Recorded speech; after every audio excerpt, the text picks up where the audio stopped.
mkono wake mwenyewe. And then we found now the big building, the government building, Mamshala, the government building of the kingdom of Judah. Halafu sasa tukapata lile jengo kubwa kabisa, jengo la kiserikali la ufalme wa Yuda. But then that was now the headquarters of King Hezekiah. That's why you see in the news, they are saying it was written on those pottery that I said would be found written on. They were talking about to the king Hezekiah.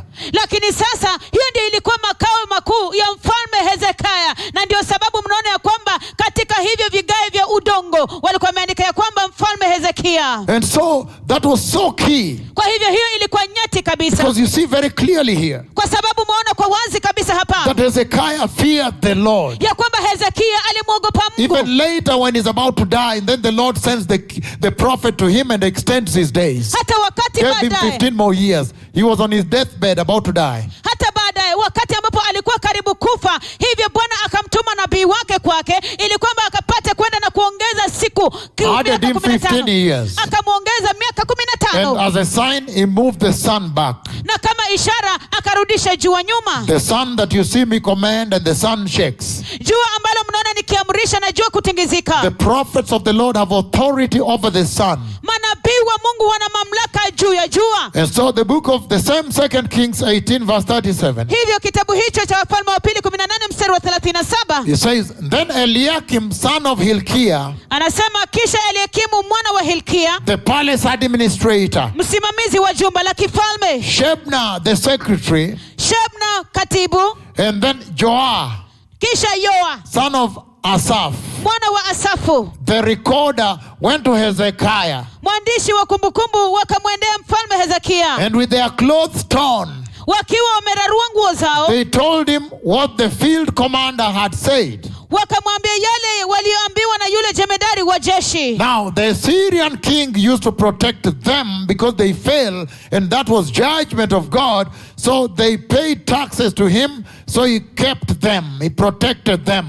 Hivyo basi yule mfalme wa Ashuri alikuwa anawalinda kwa sababu hiyo ilikuwa hukumu kwa wao. Kwa hivyo walikuwa wanalipa ushuru kwao, halafu anawalinda. Terrible. Ya kutisha. So now, kwa hivyo sasa, that's why Ahaz, ndio sababu Ahazi, in that alliance he traveled to Damascus. Katika huo mkataba akasafiri kwenda Dameski. When he reached Damascus, wakati alipofika Dameski, then he saw a pagan god there. Halafu akaona kiungu cha kikafiri kule. And the altar of the pagan god. Na ile madhabahu ya yule sanamu wa kikafiri. Then he said, akasema he admired that altar. Alitamani hayo madhabahu. The altar of the pagan god in Damascus. Madhabahu ya ile sanamu ya kikafiri kule Dameski. Children of Jehovah, remember these are children of Jehovah. This is Judah. Kumbukeni ya kwamba hawa ni watoto wa Yehova. Hii ni Yuda. Admiring the altar of a pagan god. Akitamani madhabahu ya Mungu wa kikafiri. And he began to say, na kisha kusema that he wants to worship that God. Ya kwamba anataka kuabudu huyo Mungu. Because that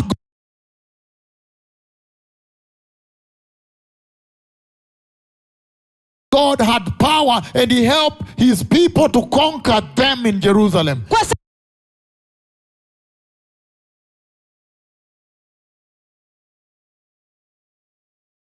So he began to honor that pagan god. Kwa sababu huyo Mungu alikuwa na nguvu na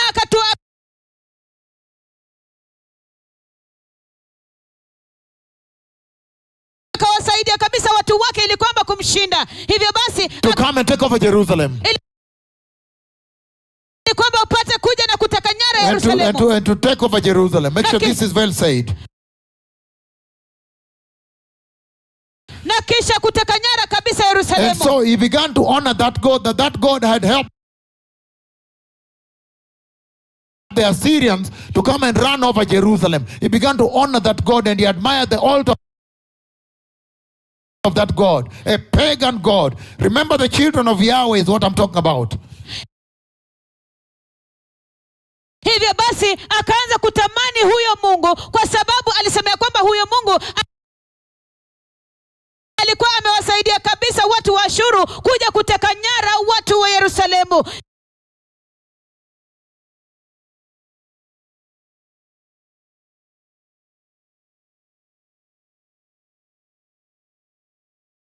Hivyo basi akatamani sana kabisa huyo Mungu. And then he commanded that same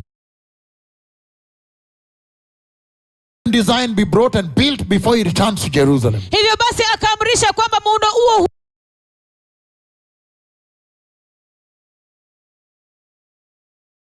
ukapata kuanza kujengwa kabla arudi Yerusalemu. So he came back. We don't have time. I would have read for you.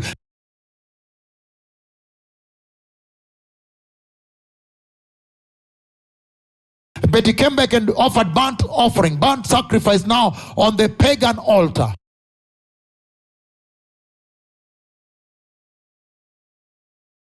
Hivyo basi akaja na kutoa sadaka dhabihu ya kuteketezwa katika madhabahu ya kikafiri.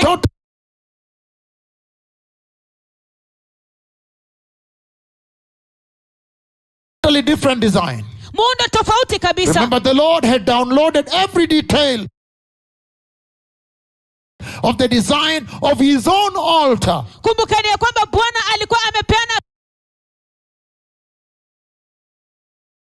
kila kipengele na muundo cha madhabahu yake mwenyewe. And in the design of worship, everything was pointing to the Messiah. Na katika muundo huo wa ibada kila kitu kilikuwa kinakonyeza kwa Masiya.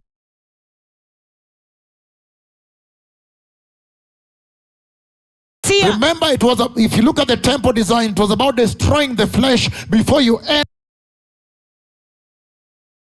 into the Holy of Holies, the presence of Yahweh. Kumbukeni ya kwamba ukitazama ule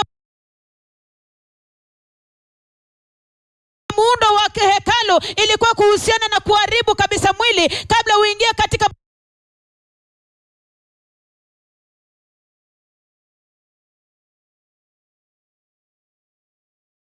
patakatifu pa patakatifu. That you may now fellowship with the Lord. Ili kwamba sasa upate kushiriki na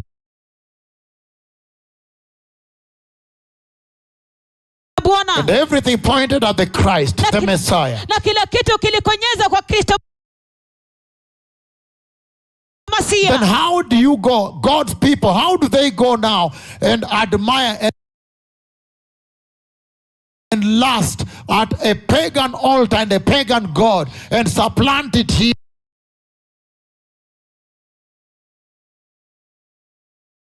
in Jerusalem? Hivyo basi ni vipi ambavyo watu wa Mungu wanaweza kwenda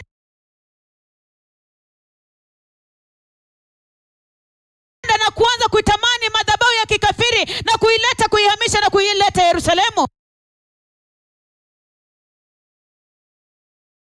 And so, blessed people, na kwa hivyo watu wabarikiwa, very serious, ya kumaanisha sana, very